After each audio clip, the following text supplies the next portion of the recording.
Hello, everyone, and welcome back. Thank you so much for joining me here today. I am ecstatic about my guest today. My guest today is Debbie Reber. Many of you know Debbie. She is a parenting activist, best-selling author, speaker, and the CEO and founder of Tilt Parenting. Tilt Parenting is a resource, top-performing podcast, consultancy, and community with a focus on shifting the paradigm for parents raising and embracing neurodivergent children. Debbie's book, Differently Wired, A Parent's Guide to Raising an Atypical Child with Confidence and Hope, came out in 2018, and it is extraordinary and absolutely should be in your library. Today, Debbie and I are going to be talking about her 5-step roadmap for parents raising differently wired kids. We are also going to discuss how that roadmap changes in middle school. Thanks for joining this conversation. Millions of kids struggle with learning, processing, and social emotional difficulties. These challenges interfere with their ability to reach their full potential. Dr. Karen Wilson is here to help. Her extensive background in pediatric neuropsychology and higher education have prepared her for this unique mission. Listen as she delivers content to inform, educate, and empower parents and educators. This will enable you to identify challenges that kids face and get them on the road to achieving their full potential. This is Diverse Thinking, Different Learning by Child Nexus. Hi, Debbie. It's so great to have you back. Hey, Karen. I'm happy to be back in convo with you. I mean, it's been so long since I had you on the podcast. I think we had just started and I had re-listened to the episode that we did and was re-inspired by it and actually re-aired it a few weeks ago I think it was during the summer break. Oh, that's awesome. Yeah, I love your show. Like, full disclosure, like, for listeners, I'm kind of a fan of Karen's podcast as well. So I'm really excited to get to chat with you anytime. Absolutely. And you have spent the past 7 years collaborating with some of the best and brightest thought leaders in the neurodiversity affirming parenting space. And I want to congratulate you on celebrating your 7-year milestone recently. It's incredible, the work that you've been doing. It is amazing. Thank you. First of all, thank you. I can't believe it's been 7 years. It feels like a year in some ways. And I sometimes when I go back and I look at all 330 plus episodes, I'm like, oh my gosh, you have been at this for a while. It's gone by so quickly. And I'm sure you've seen this, like, the landscape has changed so much since I launched it. It's been really fascinating to see. Absolutely. Absolutely. I mean, when you started on this journey, you were like many of the parents who listen to our podcast saying to yourself, if only I had known this sooner. Mm-hmm. And I think that's what inspired you. What do you think, first of all, that you've learned over the 7 years of doing this podcast, and how has it informed your parenting or changed your parenting? Oh my gosh. I feel like I'm learning new things weekly still that I say to myself, if only I had known this, I would have shown up so differently. Mm-hmm. I think the biggest thing that's really changed how I parent, how I experience my own journey as a parent, and how I experience my child's regulation or dysregulation is all the information about the nervous system regulation and polyvagal, and just really looking at dysregulation in a kind of that chronic fight, flight, or freeze response through a different lens. And that alone has just really changed everything, that I can look at tricky behavior or dysregulation or a meltdown or whatever and say, oh, your nervous system, you need some support to calm your nervous system down right now. You're being triggered, as opposed to, I just felt like I was swimming in the deep end of the pool without floaties, for so many years, and just with a kid who was so dysregulated that I had no clue what was going on. I just wanted the behavior to stop.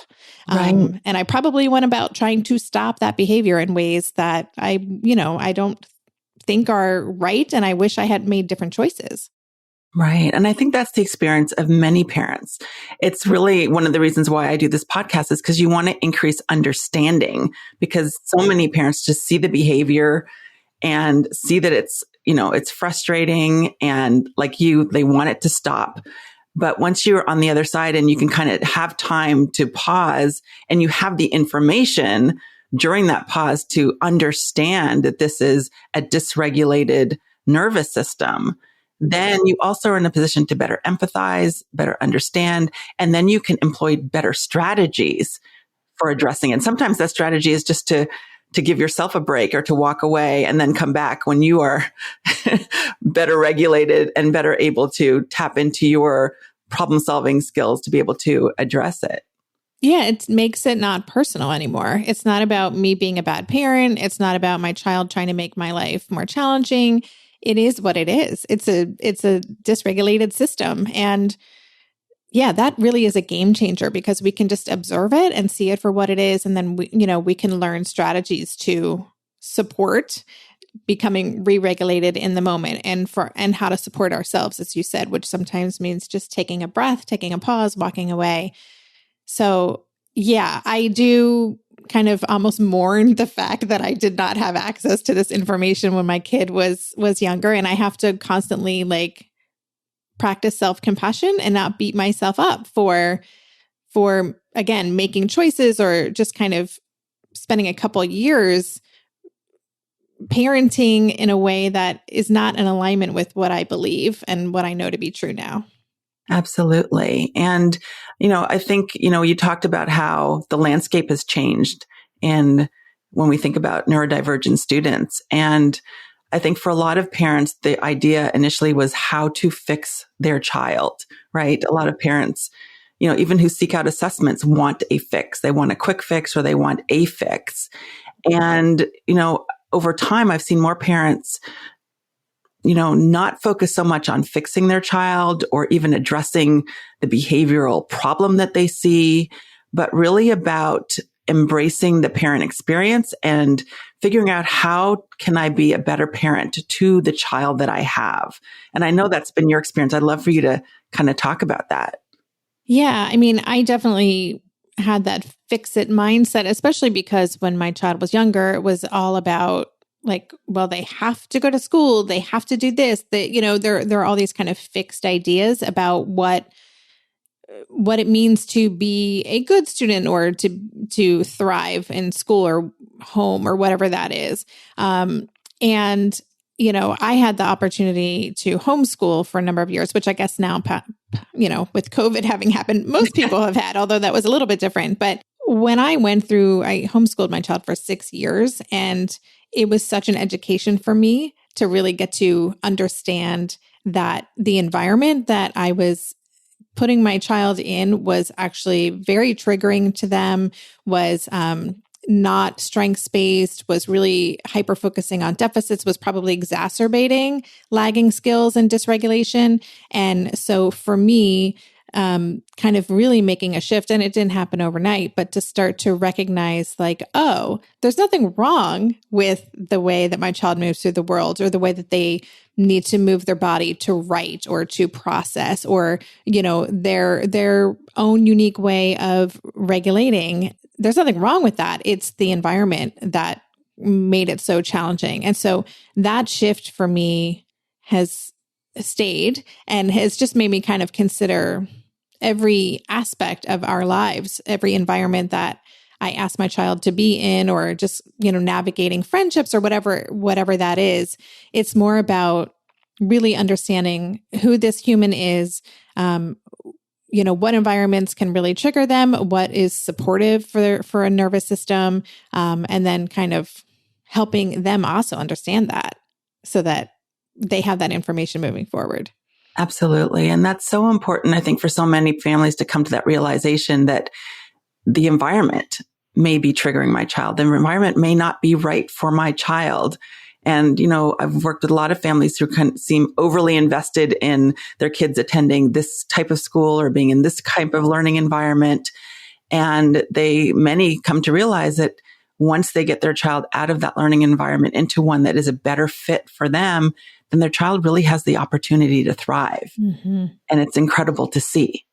Yeah. And it's not easy to make that switch because we go into parenting, I don't know if we're hardwired with certain visions, but we definitely have an idea of what we think it should look like. And often it's based on our own experience, as kids, or what was modeled for us, or what was modeled that we want to do the exact opposite of, whatever it is. Like, we have this idea, and that idea is usually fully formed before we even know who our kid is. And so it can be hard to put the brakes on and be like, okay, we're going to back off, and then we're going to just spend some time getting really curious about who this kid is and what environment would help them thrive. But you have to unpack and unlearn a lot to get there. Absolutely. And I mean, I think it's been 18 years you've been raising your own neurodivergent child. And then you've also had the opportunity to interact with so many professionals. And what I think is really amazing about one of the things that you've done, I mean, you do so many amazing things, but you've created a roadmap for parents who are raising differently wired children. And I think it's so important because we don't get a roadmap, right? When kids are born, we get these developmental milestones that they need to hit. This is when they should be walking. This is when they should be talking. This is when they should roll over. This is when they sit up. But, when you have a child who's differently wired, you don't have a roadmap on things that maybe you should do differently. And I think that is so important when we think about, when you talked about, if I had known this sooner, maybe I would have avoided some of these frustrations and these pitfalls. But you've actually created a roadmap that will help other parents who are navigating this journey in understanding their child, in better understanding the environment that is best for their child, and then their own coming to terms with raising a differently wired child. I'd love for you to talk about that roadmap. Yeah, sure. I think with everything I've done, and probably in your work as well, but what I did through Tilda is I just keep creating the resources I wish I'd had access to myself. And so the roadmap really is that. And it's 5 steps that I think you kind of move throughout them, but it's a kind of a way to kind of navigate from the moment we get information that our child might be moving through the world in a different way, and then to getting to a place where we can feel at peace with who our child is and really embrace and lean into who they are. So the first part of it is processing. That is the very first step. And it is so important that we take time to honor our emotional experience, to kind of come to terms with whatever information it is that we've learned about our child, to start to question, how is this different than what I expected? And there might be sadness there. There might be all kinds of emotions there, but we want to take time to kind of process that and not move ahead full speed, which so many of us, we get this diagnosis or information. It's like, here's a list of people, call this, get into this. And we're in fix-it mode often still. So we start to panic and we're trying to set up appointments and doing all the things before we've even had a chance to say, wait a minute, what do I believe about this? What internalized ableism might I have that's going to contribute to this? What is my mindset? What are our goals as a family? I think it's really important to give ourselves that time. And if it's okay, I just want to mention this concept that was introduced to me through Megan Ashburn and Jules Edwards, who wrote the book, I Will Die on This Hill, which came out last fall. And it's 2 moms, one autistic, one allistic, both raising autistic kids and talking about how to bridge that gap so that we can support these kids. And they introduced a concept called an autism moon instead of a honeymoon. An autism moon. Give yourself a year to really, learn more about autism, to kind of come to terms and to navigate your own process before you decide how you want to proceed. So I really like that concept. And I don't know if it has to be a year, but I think allowing ourselves a moment to take a breath and to really get clear on, what are our values and goals as a family, I think is a really important thing. Absolutely. And I think that, like you said, too many parents don't take the time to process the information. They get the report and some flip directly to the recommendations and go right there. But there's a lot of information, like you said, that they need to process.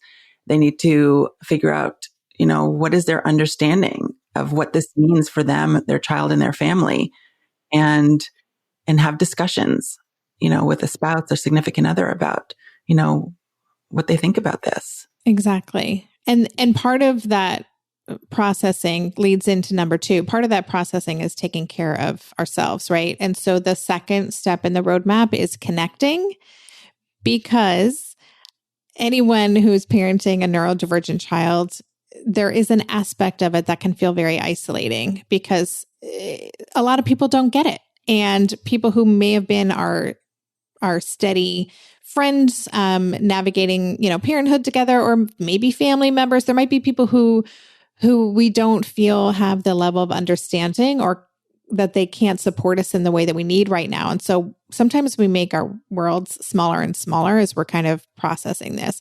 And it is really important that we find people who really get it. Listen to podcasts like this, join communities on Facebook or social media or locally, where you can be with other people who aren't going to judge, who can hold space for you as you navigate this. And so you really just kind of feel it deep in your bones. Like, there's nothing wrong with us. Our family, we're not outliers. There's a lot of us out here. I just need to find my people. So that connecting piece is critical. And again, these are all kind of fluid, but that is something that we want to kind of start pretty early on. Yes, absolutely. So we've got processing, connecting. Gathering is the third one. And gathering is really about, I borrowed this concept from a business coach, Pam Slim, who always talked about like creating your high Jedi council. I see gathering as like kind of creating your team, because we don't do this in a vacuum.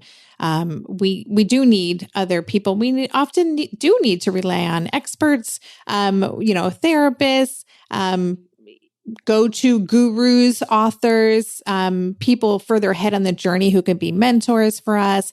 Like, we really do need to do that. So we want to take time to kind of filter out, like, again, what are our priorities and what do we need right now? We can't do all the things at once, but we can start to kind of build a team. I think of it as a team in my life. Like, we have a pretty solid team, and when we go through rough patches or trickier seasons in our journey as a family, I have some kind of go-to people that I reach out to, and the team can change over time. Some people might be on our team and they might not even know it, but we know that we rely on them for that information. But it is really important that we kind of gather some people who can support us in that way, and be very thoughtful with the experts you work with, because again, if we're in that fix-it mode, we might kind of move forward with a therapist or a modality that ultimately we realize this is not in alignment with what we believe to be true about this particular neurodivergence, or about how, it's not in alignment with our goals. This therapist has their own goals that don't kind of mesh with ours. So we also want to trust ourselves, trust our gut in this process. So we want to kind of thoughtfully curate this like team of people who can support us through these different seasons. Right. And it's so important to be, like you said, flexible and realize that the team members might change, particularly as the needs of your child change, the needs of your family change, the landscape changes, and being okay with making those changes. And then also, again, tuning into your gut and what you have been observing to really help you make decisions on changes that need to be made with your team. Yeah. And it can be really hard, I'll just say, because we may rely on experts and kind of put them on a pedestal and think they know much better than I, and we might doubt ourselves. And so I think there's a balance there. But I really encourage parents to trust their gut, their intuition. If they are feeling that there's something about this that doesn't feel right, or this therapy or modality or whatever we're doing, to trust that as well, and get curious about what else might be available, and to make changes if necessary, always kind of prioritizing our child's experience and our family's experience. Right. Which brings us to step 4. Which is prioritizing. Look, see how we set that up? When I talk about prioritizing, it is really about the fact that we can't do all the things at once. And again, we can get overwhelmed I was going to say early on in the journey, but really at any stage, because as our kids grow, they change and evolve, and some things get easier and some things get a lot harder. Like the journey continues, which is the lesson I'm learning daily. And so prioritizing is really about knowing that we only have so much energy and resources as a parent. We can't do all the things at once, and our kids can't work on all the things at once. That would be really overwhelming. So, I mean, an example I'll share is that, when my child was early elementary school age, food is a thing for so many families, right? And were the eating habits the best? Probably not. And then there's the screen time. And then, there are all of these things. And with the food in particular, I really wanted to explore gut health, dietary changes, nutrition. Could that better support my kids' regulation? Like I really wanted, and I was like, you know what? I cannot do that right now. I have too many other things that are more pressing in this moment. And if I try to do all the things, I'm going to fail at most of them. And then I'm going to feel worse and more hopeless. And so, I think we want to prioritize by getting more granular, like what is the most pressing need right now? And what is something I can do to support and have some little successes or kind of a little bits of growth here and there. So we can start to over time strengthen, and then we can build in more opportunities for skill building, but we have to slow down and then hone in. So, and not try to do all the things. So prioritizing, it's kind of like what we do with our brains, right? As our brains develop, when we were adolescents, we're like pruning all the time. So we want to be doing the same thing with our kids. Yes. And that's where you can also lean into your team. Like you said, I've worked with a lot of families where their kids have multiple challenges. There might be attention issues, social difficulties, and significant anxiety. And that's when you can kind of say, this is a lot. What do you think is the most important issue here? And, in that example, it might be the anxiety because it's impacting everything else. It's hard to pay attention when you're worried, nervous, and fearful. And it's hard to interact with your fears, with your peers when you have a lot of social anxiety. So it might be, I need to prioritize the anxiety and build up my child's self-confidence and self-esteem. And then we can process the attention issues and help to, my child better manage friendships.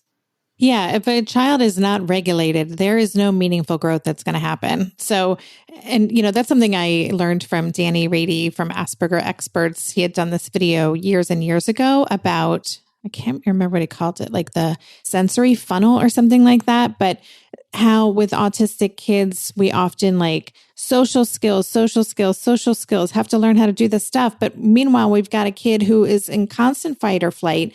Their sensory needs are off the chart and they are constantly dysregulated. So how are we going to focus on like seeing another person's perspective or giving a good compliment or knowing how to navigate a nuanced relationship with a friend if we're like if we're in trigger mode?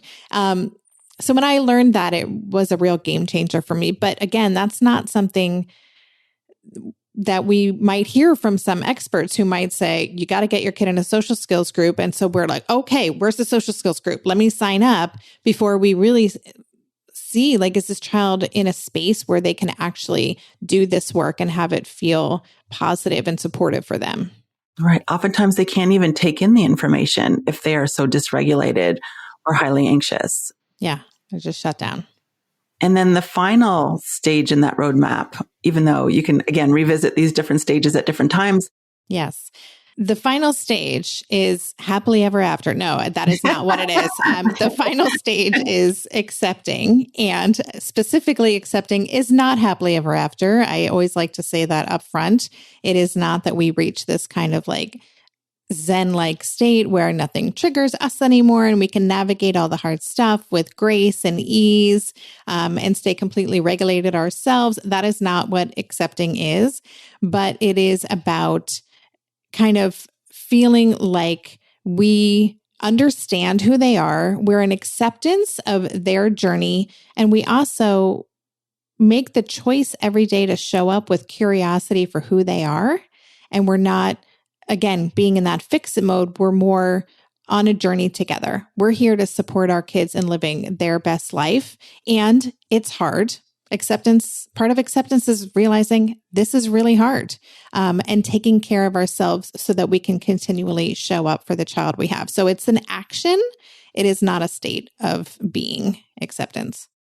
And these 5 steps in the roadmap, it's important to allow yourself time and the space to kind of be in these different stages of the roadmap, but then also realize that sometimes you need to revisit. It's not like a linear, cycle through these different stages. And at any given time, you may have to revisit. You might think, okay, I've done the processing already. I'm good. But then middle school hits.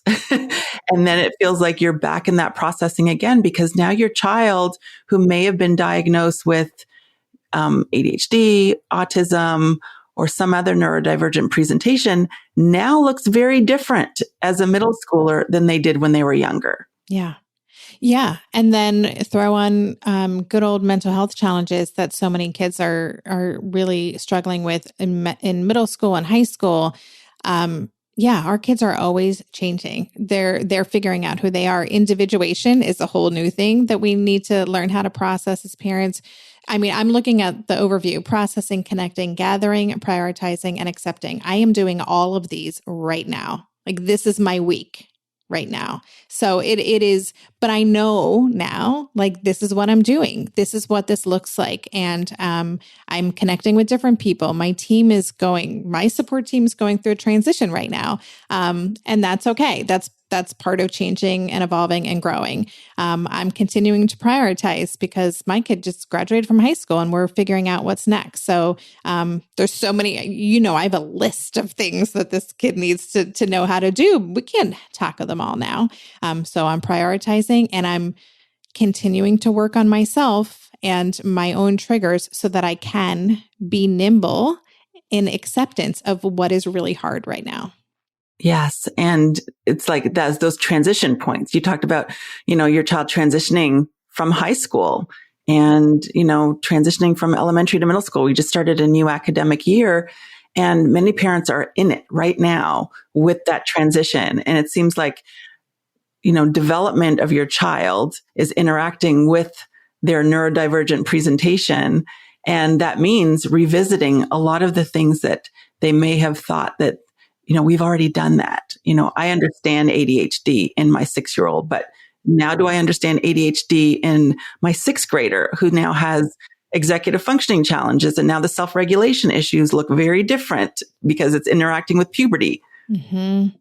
Yes. Yeah. I'm actually interviewing Kara Natterson and Vanessa Kroll-Bennett about their new book about puberty and what it looks like right now. Oh my gosh. Like, whoa. Puberty's a lot right now. And yeah, so I think that transition to middle school, you got social changes, social demands are going to look very different. Identity development is really fascinating at that age and really wanting a sense of belonging. And this is someone that Chris Baum, who wrote the book, Finding the Magic in Middle School. Yes, I heard your interview with him on the podcast, on your podcast. Yeah, so good. I loved that book. And yeah, like the demands of school and middle school are so much higher. Often kids are going from class to class instead of having one main teacher, and then the executive function stuff. And then parents, we know this stuff and we're like, okay, it's time to step up your game. This is when stuff starts to matter more. And depending on the city or where you're living, your middle school performance might impact where you go to high school. In New York City, where I am, it makes a big difference how you do in middle school, if what kind of competitive public high school you get into. So we also, as parents, can come into the middle school years with a lot of expectations and demands that we may not even know are there, as well as our own baggage from our own middle school years and ideas about like what we want our kids' lives to look and feel like. That's maybe better than what we experienced in middle school. So it's super complicated. So yeah, it's a lot of starting all over again, as you said, and processing and kind of unpacking and getting comfortable in the new discomfort. Yes. and really realizing that, you have your limitations as a parent. There's only so much you can do. And so many parents want to jump in and like we talked initially and fix everything, particularly with regard to social relationships. We talked about the academic challenges and the executive functioning demands that increase as kids transition to middle school. But the social landscape changes so significantly too. No longer are you arranging play dates. Let me get with the parent and see if we can arrange a play date. That changes significantly too. Mm-hmm. It changes significantly. And again, there's more for a lot of kids, like there is more awareness of social hierarchy and kind of the cool kids. And at a time when people at that age, kids don't want to be different. They want to fit in. And so that can create complications with like peer pressure and different relationships. There's usually an uptick in exclusionary, bullying, relational aggression. Like it can be very, very tricky. And then the fact that a lot of it's happening online or on phones over text and in groups, and that's a landscape so many of us as parents are trying to keep up with. But it's not like my childhood was. Like I was not dealing with this stuff in middle school. So it is really complicated. Yes. And that's where, adding to your own understanding again, processing new information. It's like, what are my expectations about my child making this transition? What is happening at the middle school level? How are kids different? If this is your first time parenting a middle schooler or a sixth grader, seventh grader, eighth grader, then you are again entering a whole different stage of that roadmap. Not only for neurodivergent kids, but for kids who are making that transition in terms of their age and their grade. And so what are the expectations regarding technology and establishing relationships and arranging for my friend to, my child to have kids over, or can they go and spend time with other friends? So there's so many things to navigate, but then also educating yourself on what this looks like, because like you said, it looks very different for a child now in 2023 than it did for, I don't want to say what year I went to middle school. Nobody needs to know that. But it looks very different. And there's so much good research now out there. There's so many experts, like you say, leaning into your team, your experts, to figure out not only how to help your child navigate these things, with that information, but then also to do it with compassion and understanding, and to share that information in an appropriate way with your child so that they're better able to navigate this stage as well. And you also want to not only parent them, but you want to empower them. You want to empower them and help them to develop the skills that they need to be the best and show up the best that they can when they're interacting with others. Yeah, I mean, there's two things I'll just add. One is I do think it is really important for us to unpack our own kind of middle school trauma or experiences, because if we don't reflect on that, it's going to influence our parenting. It's going to be beneath the surface, kind of guiding choices or ways that we show up, or what triggers us, or what we get afraid of, or the things that really kind of spark panic in us. So it is worth kind of coming to terms, like have a conversation with your middle school self and, kind of come to peace with some of the things that were hard for you. Unless there are listeners who didn't have trauma in middle school, but I think they're few and far between. But middle school is such a tricky time. The second thing I will just share is another great resource. Phyllis Fagel has a book that's just come out called Middle School Superpowers, and I think it is phenomenal. And she really talks about what our kids need in middle school. And it's written in such a positive, hopeful way, and a deep researched way and practical way. So if you're parenting a middle schooler, I just can't recommend that book enough. I think it's fantastic, and it's comforting, because it can feel so chaotic what our kids are going through. And again, it can trigger us in so many ways. So to have a sense of, okay, well, these are the core things that actually matter for our kids' health and well-being right now. Mm-hmm. And that's a really good point, because like you said, middle school is tricky. That's the time when peers, people who you thought were your peers or no longer your friends. And that happens. I hear that from parents over and over again. They were close friends in elementary school. Now they transitioned to middle school, and now this person's not talking to that person. And if you have a child who already is coming in with social challenges, that can be very anxiety provoking and triggering for parents, because again, you want to protect your child, right? You want them to have a positive experience. And again, thinking about your own experience, what your experience has been with your child thus far, and processing that. And then, moving forward with self-compassion. You talk about curiosity, but also optimism and hope about what is possible. Mm-hmm. Yeah. I think that's really important. Like having hope and optimism and even joy. Like if we can really get curious about the journey, and one of the terms that Chris Baum mentions in his book, Finding the Magic in Middle School, is this idea of being our kids' companion. He talks about companioning, that if we have, just like if we're on an adventure hike, somewhere we're traveling and we sign up for this day-long hike on a glacier or something, there's a guide who's there to make sure we don't step off the glacier, but also really make sure that we get the most out of that adventure and have the best experience so that we can be transformed by it. So Chris calls that being a companion. And that's how we want to look at parenting middle schoolers, is that they're on this great adventure and we're there to make sure that they don't do something dangerous that could have long-term consequences, but we want them to get the most out of that journey. So I love that concept. It really has changed how I think about parenting. I like that too. And I feel like you are and have been a companion to so many parents who are navigating this journey. And you really help them to, again, have that self-compassion, that self-reflection, and to be, again, like I said, optimistic and hopeful and joyful about the experience. I can't thank you enough for sharing your experiences with our listeners, for all that you are doing in this space, for the work you're doing with Tilt Parenting, the podcast that you have. And I know that, many of our listeners already listen to you, but for those who may be hearing you for the first time, what is the best way for them to connect with you, your community? I know you have tons of resources available to your community members. How do they connect with you? Thank you. Thank you, first of all, for those kind words. And I'm so grateful for the work that you do. I love that we get to be in community with each other in doing this work. And I love the way that you show up to support our family. So thank you.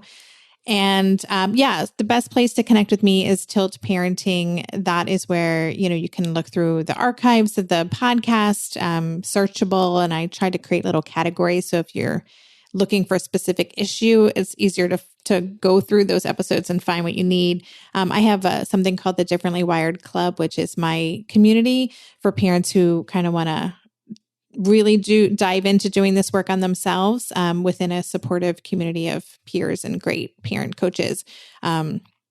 Once again, I created what I needed because that's also my community. I love so much. And I'm on Tilt Parenting on social media, but there are tons of free resources on the Tilt Parenting website. So lots of ways to get started, including the roadmap that we just walked through. It's actually interactive. So when you download it, I created playlists on Spotify for each step of the roadmap so that you can kind of dive really deeply into those specific concepts. Wonderful. And I'll be sure to put links to that in the show notes. Debbie, thank you so much for being here, and all the best on this continued journey that we are on. Thank you, Karen. Same to you. Thank you so much for joining me today. I hope that you got a lot out of today's conversation. Be sure to check out the show notes. There you will find links to Debbie Reber's community and also a link to that 5-step roadmap. Thanks again for listening, and I'll see you next time. Thanks for listening to Diverse Thinking, Different Learning by Child Nexus. For more resources, visit us online at childnexus.com.